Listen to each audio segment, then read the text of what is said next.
Hi, and welcome to Gary's Stained Glass Video, home of my video places. Like everything's stained glass.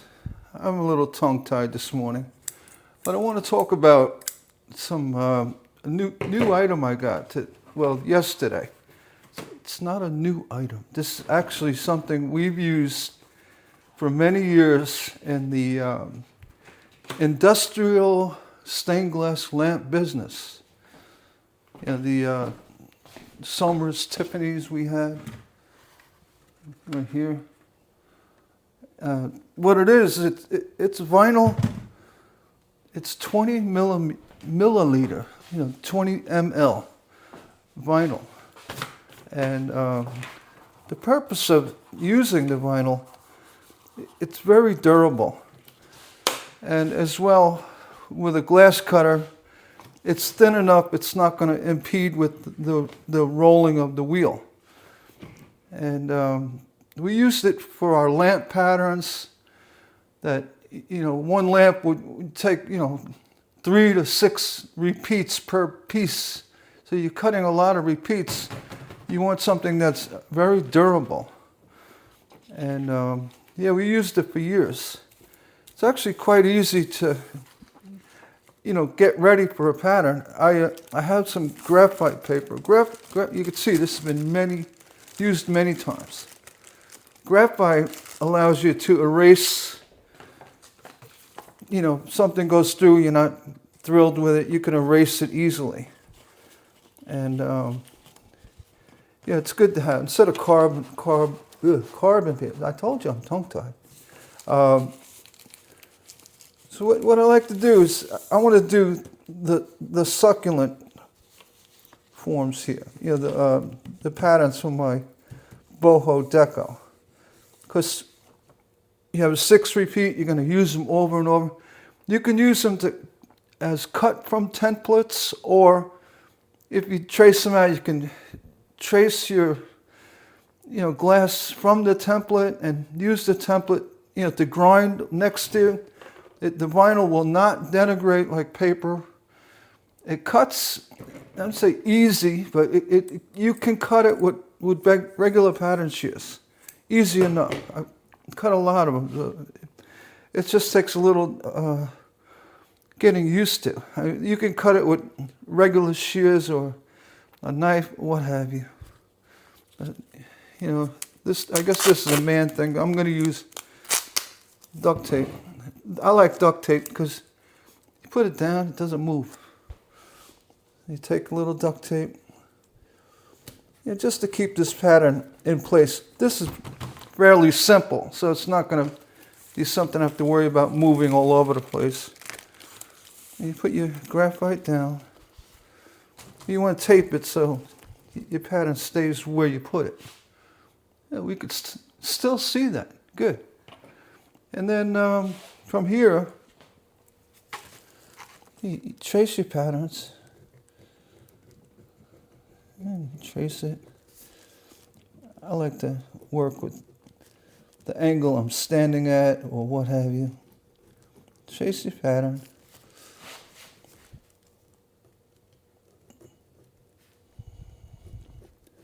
And it's still coffee mode, so I'm a little shaky. But that's all right. Everything's going to be smoothed out with the pattern shears.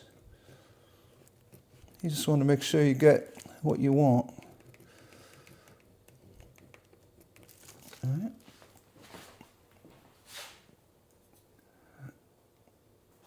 And the bottom.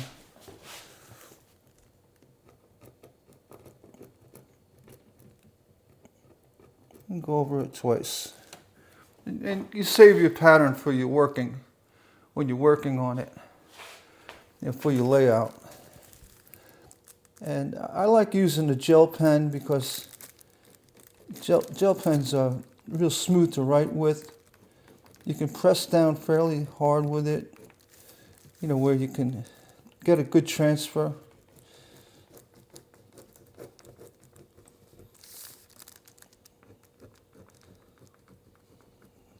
Cutout, that's the cutout for the cup, the candle cup, which is held in with a little dab of mastic or butyl. Let's see, we got that, and then taping it down, you could always, check. What did I get? What did I got? What do I got? And then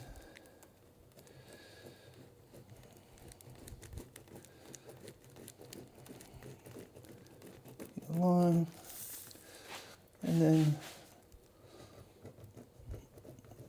and again, when you trace patterns, it's important to go over the line, which I am, and you want to press down firm. So the firmer press will define what you want to cut. All right, so once you get it transferred, see, like that, you could do this, write your letters down too. All right, and we're all set. From here, pull it off, and you put that aside. Put the carbon paper away, and again, this can be used hundreds of times. I don't know how, but it does. It works. Look at that. Let me just pause a minute. I want to get a knife. Okay, I'm back. I grabbed an X-Acto knife. I can't find my regular knife, but this should work. And then you want to, save as much. This stuff is not cheap. It's like $10 a sheet, but it's well worth it. If you could buy it in bulk as well from other companies. But I just picked this up, the 2 sheets, just so I can have something. All right, and you score it. I'm using my placemat is an old drawing I had. So make that into a pattern, maybe. And then when you score it, you crack it along the score, and you could start tearing it. It's gonna make me look like a fool now. Here we go.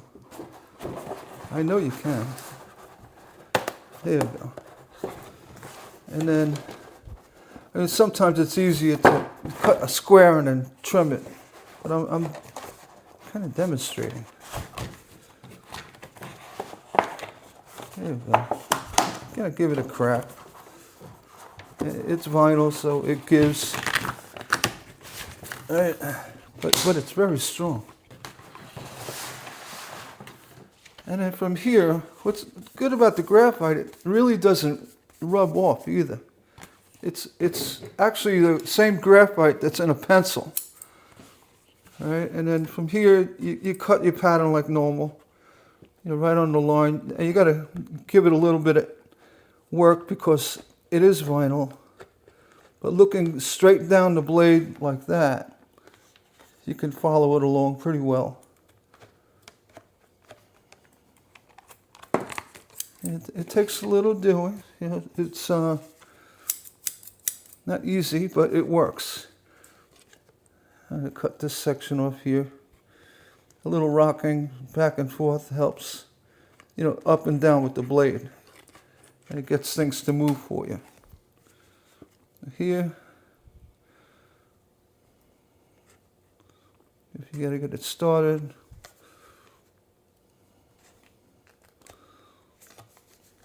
And again, make sure you look down the blade. You want something straight or curved.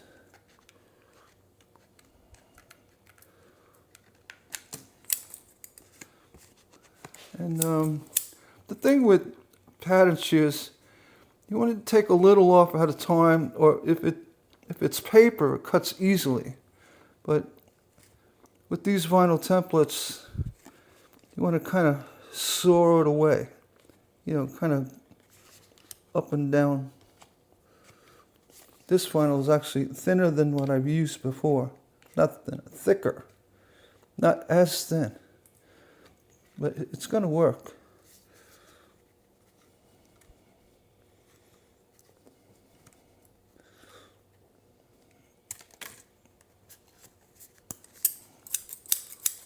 So we got pattern A.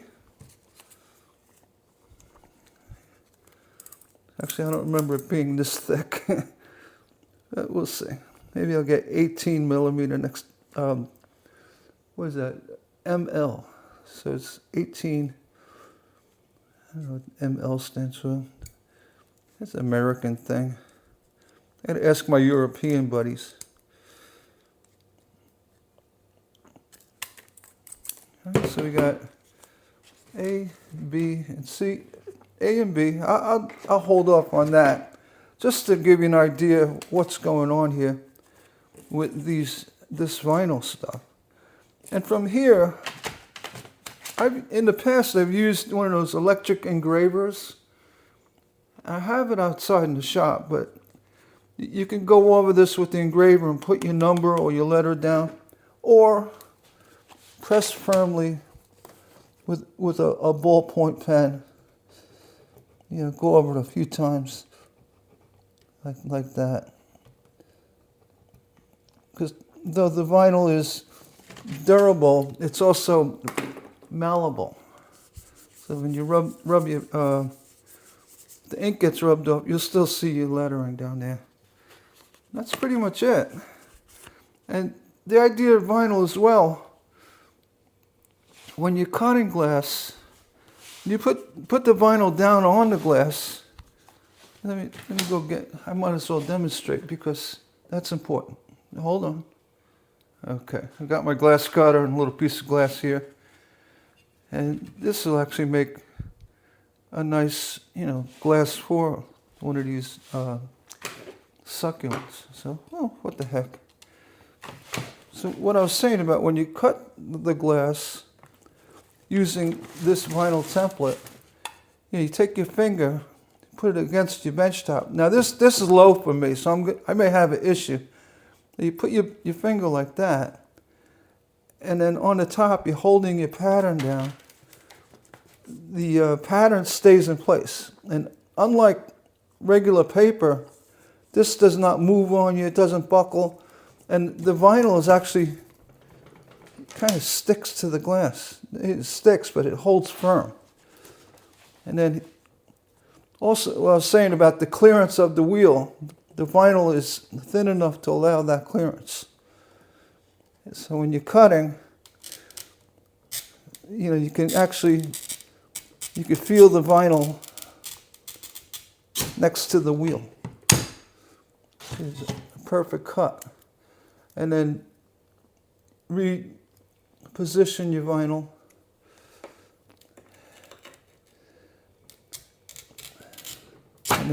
And so on. Reposition. Make sure you're in place.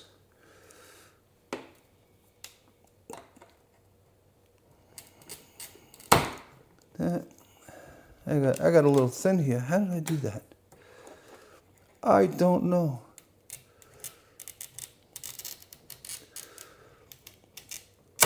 You can see the wheel of the cutter was following the edge of the vinyl quite well, and the vinyl stays where you put it down. You grab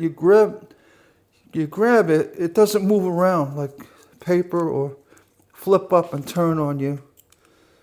And let's show how the grouses work, just to take off a little notch, and that's it. You could hit it with the grinder, and as well you could take your vinyl pattern and go right up to the grinder with it. You see the glass over like that. You got to grind it. Just hold your pattern there. It's not going to turn to mush. Get destroyed from the water. It's vinyl. They say the same. Vinyl is final. And if you're doing multiple patterns or things that you're going to make a project 100 times for craft fairs, instead of tracing everyone, you could easily, even with this vinyl, you can push cut, holding down the template, push cut, if you're confident enough. Some people can actually do that. They don't even trace the pattern. They cut right to it. It's not that hard to do. I mean, I've actually, I'll say honestly, I've never push cut against a template like this, right? But the same process would go into play when you cut it, the finger and the bench, lock it down. You know, it's locked to the bench. So when you push, you're not going to be moving this pattern all over the place. When you push, then you just follow the edge. It's like a straight edge guide. It's that good, you know, cutting with vinyl templates. I've used them, like I said, our company, hundreds of thousands of lamps, and each lamp has, you know, 3 to 6 repeats, sometimes more if it's an octagon, 8 repeats. And some lamps have even more than that, like the Tiffany dome on my header here. They're 48 of each pattern. So you think cutting a paper pattern wouldn't last 48 times. It could, but the vinyl pattern, it's the way to go. Trust me. Been there, you know, in the studio environment, did it for many years, and it was all a big part of accuracy of cutting.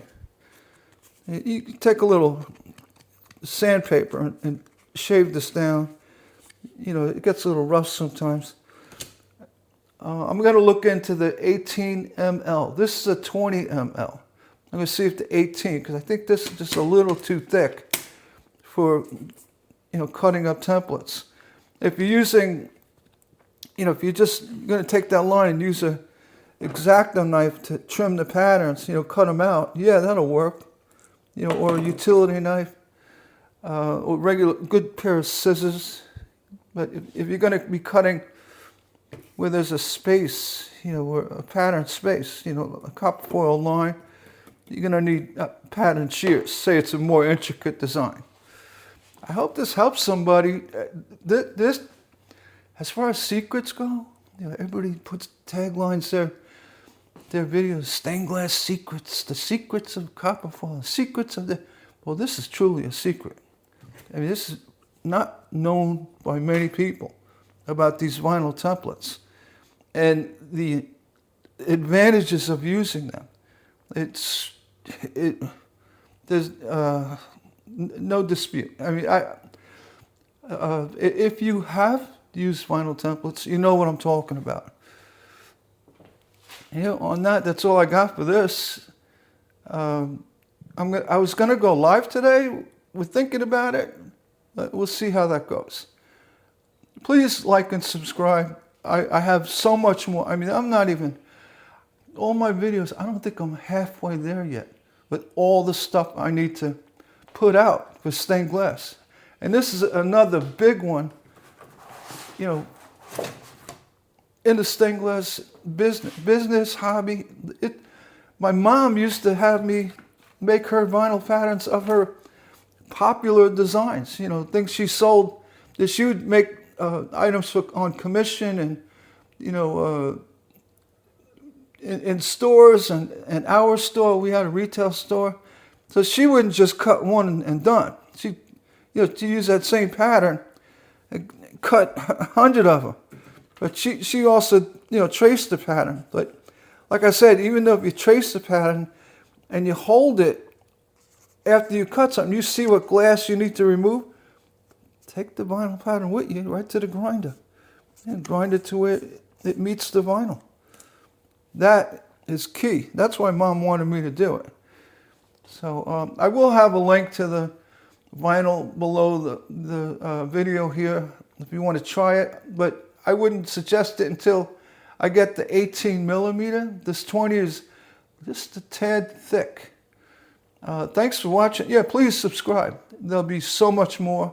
I promise. Take care.